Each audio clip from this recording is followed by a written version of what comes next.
Question number 12, the Honourable Damien O'Connor. Thank you, Mr Speaker. My question's to the Minister for Primary Industries. Does he stand by all his statements? The Honourable Joe Goodhue. Mr Speaker, on behalf of the Minister, yes, in the context they were given. In particular, I stand by my statement that yesterday's announcement was great news for dairy farmers, with Fonterra raising their forecast payout to well above break-even for most farmers.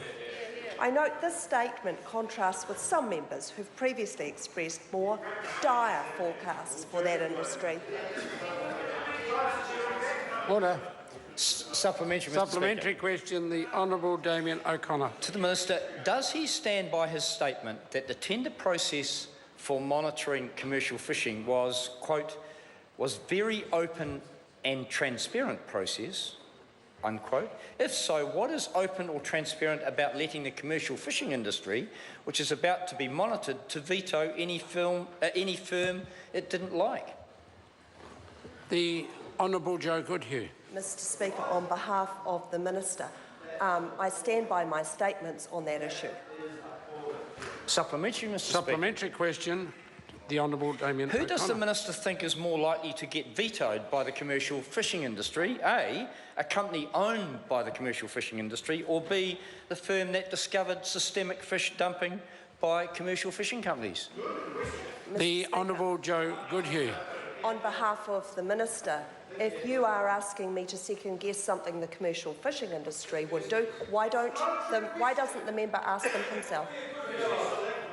Supplementary, Mr Speaker. Supplementary question, the Honourable Damien O'Connor. Why did the Minister's officials try to stitch up the tender process so the commercial fishing industry would be monitoring itself? Mr Speaker. The Honourable Joe Goodhue. On behalf of the Minister, I reject the assertion in the member's question. Supplementary, Mr Speaker. Supplementary question, the Honourable Damien O'Connor. Does the Minister think New Zealand's international export reputation is at risk when the integrity of MPI and the fishing industry are under question?